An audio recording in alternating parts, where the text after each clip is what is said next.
Top 10, top 10, top 10. Welcome back to Top 10. Yes, welcome back, you beautiful Top 10ers. I'm Rebecca Felgate, and today we are doing the Top 10 Best Movie Endings. Yes! So I for one absolutely love a good movie, some popcorn, a cheeky glass of red wine, but the best thing about a movie, the lasting impression, is the ending. So we thought we would bring you the 10 best movie endings ever. Goes without saying there are some spoilers here, so deal with it. In at number 10 we have the Shawshank Redemption. Get busy living or get busy dying, I love this ending to this movie. Shawshank is the 1994 film starring Morgan Freeman and Tim Robbins. Tim plays Andy Dufresne. Morgan plays Ellis Boyd, and they are friends and inmates at the Shawshank State Penitentiary. After 40 years, Ellis is free, and all he wants to do is make good on his promise to his friend that he will see him as a free man. He skips parole, he travels to Mexico, and he finally feels the excitement of a free man. The ending scene is beautiful. He walks along the beach, he sees his friend, they look at each other as free men in the world.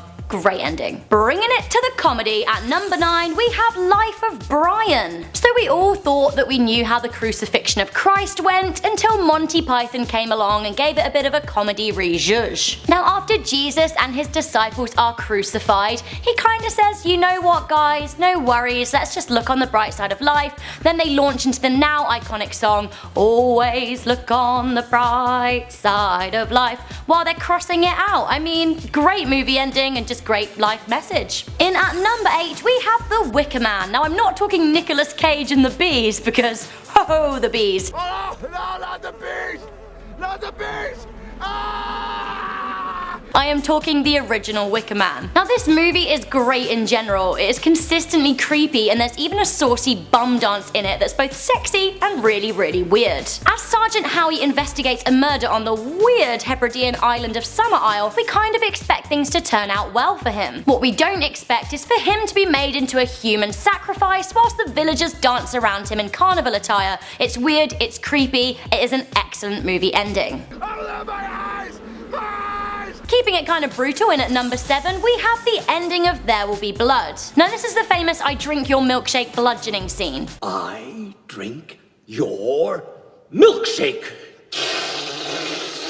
I drink it up! This is the ultimate confrontation between Daniel Plainview, played by Daniel Day-Lewis, and crazy preacher Eli Sunday, played by Paul Dano. After a spiel about milkshake stealing, Daniel then bowls at Eli in his home bowling alley. He comes at him like a madman saying, I will eat you, and after a bit of cat and mouse, he then bludgeons Eli in the head with a bowling pin. Excellent. However, this isn't the best bit about the end scene. It's when his butler comes downstairs, then Daniel says, very casually, I'm finished. Roll on some classic strings music, boom, end sequence. Great film, great ending. Why is it that psychological thrillers make such good endings? We have another one here at number 6. We have the ending of Silence of the Lambs. Okay, so Silence of the Lambs is undisputedly an excellent film. It absolutely cleaned up at the Academy Awards, winning all 5 major categories. It's a great film, but it has a great ending. So Hannibal Lecter's escape is impressive enough, what with all the face stealing. The end is also very climactic with the reveal of the actual killer. It's all very exciting,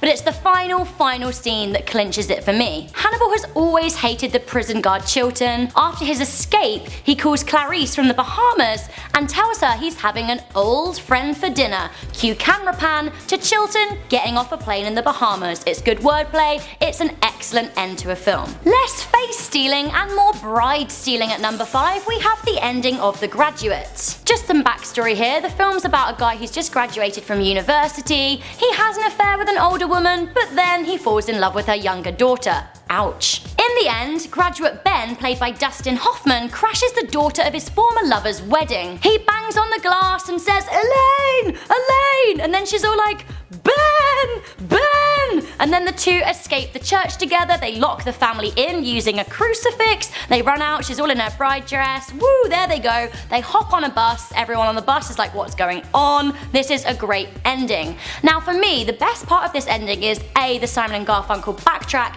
and B, the look on their faces a couple of seconds after they've got on the bus. Realization sets in, what have they done?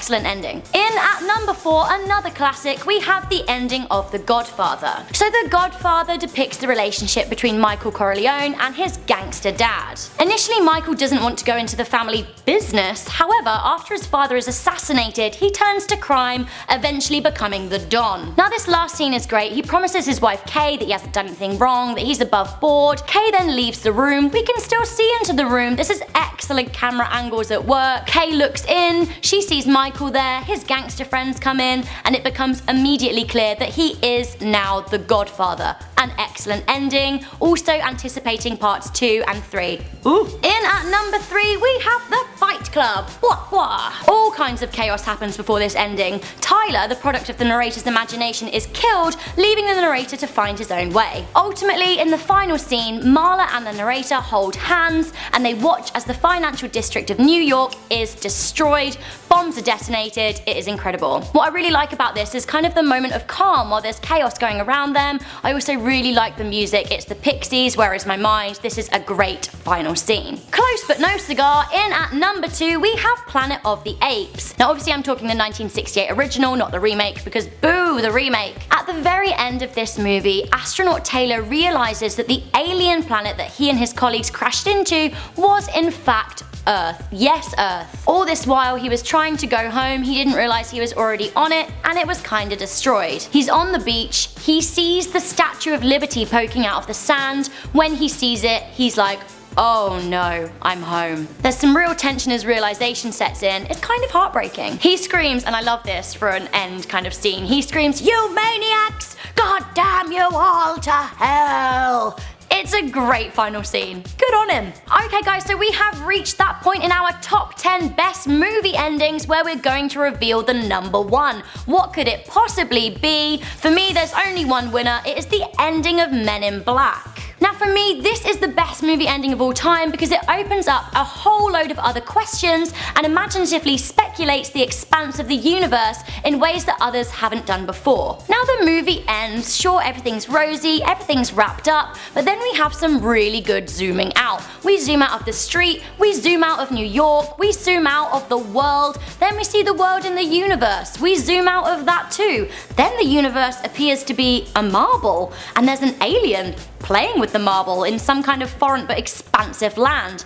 The alien then picks up the marble that is the universe, pops it in a kind of pack thing with other marbles, and it is like saying, wow, the world, the universe is so much bigger than we can even comprehend, and I love that. It's very on point with the movie without actually really being, you know, part of the plot. It's great. What is out there? We don't know. It is an amazing movie ending. So guys, that was the top 10 best movie endings. Do let me know what you thought to today's list in the comments section down below. I'm Rebecca Felgate. Also, I want to know what your favourite movie is. Yes please, tell me right down there. Also, let me know if I've missed anything out. I would love to hear it. As I said, I'm Rebecca. I'm gonna keep being Rebecca, you keep being top 10ers, and I will see you next time. Bye!